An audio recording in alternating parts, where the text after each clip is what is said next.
Hello everyone, welcome back to Duchess of Success. Thank you for tuning in. You could be anywhere else but you are here, so I am grateful. Don't forget to like, comment, share and subscribe, and if you want to support the channel, links in bio. Let's get down to business. I don't know how Piers Morgan's final downfall will look, but I know it's coming soon and I know that it will be epic.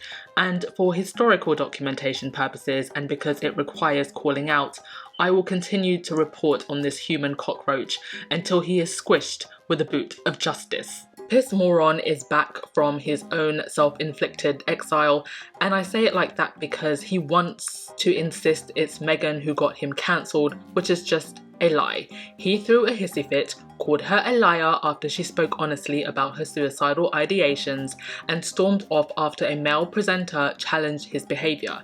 And it's been said that the whole hissy fit on Good Morning Britain was a way of getting out of his contract so he could move over to a Murdoch platform, allegedly, or rather, he got let go because he refused to apologise for his comments. It's up to you which one of those you want to believe. And now he has been given a column over at The Sun, and the first thing that comes out of his mouth, of course, is an attack on Meghan. Attacking Meghan and other women of colour has become his one-trick pony and is getting old.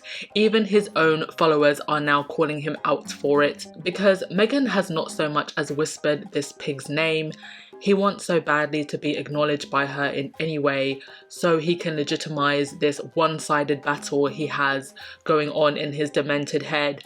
I used to think that Piers Morgan was just an overgrown egotistical bully, but now I genuinely believe that this man is mentally unhinged. Like, this isn't just some right-wing nut trying to be provocative, because even the worst of them do not continue to go on like this at one person who has paid them zero attention. Upon his return, he stated the following, and other people, not just squaddies, were reposting what he said. He said, "Pushy little Princess Pinocchio tried her utmost to cancel me, and she will be in for a very unpleasant surprise when I emerge like Lazarus from my den." Oh my gosh.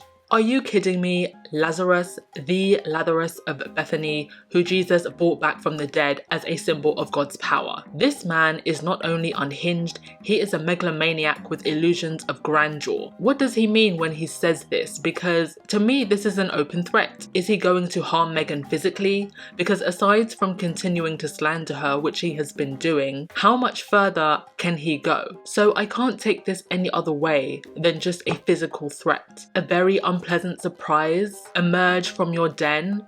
Thank you for letting us know that's where you reside, in a smelly, miserable den. If only you could stay there, Piers. Meghan is on the other side of the Atlantic, so is he planning on moving to the States? What is it? What is he going to do exactly? Or is this just another way of trying to provoke a reaction and he's just puffing and huffing his chest? This isn't journalism, it's bullying. Bullying that is being given a platform by the British media and support from the British establishment.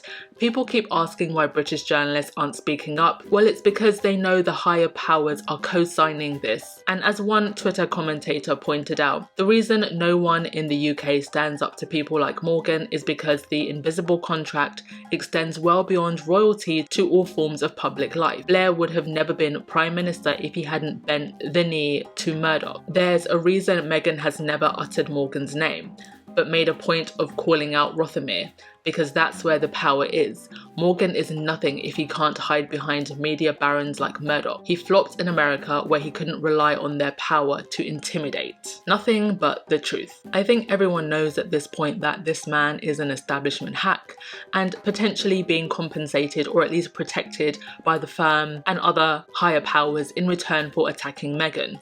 And how pathetic is it that this is the best they have on their team? A failed criminal journalist who is set to go back to court very soon. A man who has been pictured with some of the most prominent predators in Britain. And given how balls deep he is in the establishment, there is no way he didn't know that these people were predators. And why would he care? Because he's a bully himself. What's even more crazy is that Morgan has never had close access to other royal women. So why was Meghan expected to be so close to him? He's not even part of the royal rota system. Did he want some kind of behind the scenes secret love affair with her or something? a way of blackmailing her like he does to so many other prominent figures. And when she didn't comply, he thought he could bully her into submission the way he has with so many other women until they shook hands with him. He did this with Lady Gaga, he did this with Ariana Grande, and I'm quite frankly disappointed with the teams of the people around these women who did not support them more and tell them to just stay away from him and ignore him, because them bending to his whim just gave him more power and made him more arrogant. And I hope that Meghan's strength is now going to set an example for all of the other women who he attacks. I've noted that both Naomi Osaka and Simone Biles, who he attacked, have also ignored him, and we know that Meghan did reach out to Osaka after her last breakdown and probably advised her to do the same. Just ignore him. Can you imagine a prominent black man publicly going after Kate Middleton the way that Piers Morgan has gone after Meghan? With such threatening language, with the same level of energy that Piers Morgan gives to Meghan, energy that he never gives to the likes of Andrew the Nonce. Britain would not tolerate a black man going after Kate in such a manner. In fact, he wouldn't even be given the platform to bully Kate in such a way. If Meghan gives a single penny of the money that she won from the Daily Mail court case to a UK-based bullying charity, I will throw all my toys out of the pram. My good sis better not, because not a single bullying charity is saying anything about this targeted harassment by a deranged man. There are some individuals who have been very vocal, but no one notable within the establishment, aside from those female MPs, but I can guarantee you that they've probably been blackballed, because if you don't bend the knee for Rothermere and Murdoch in British politics, you will not get into higher positions. Morgan knows that he's going to be on the chopping block very soon, and all of this is just a distraction.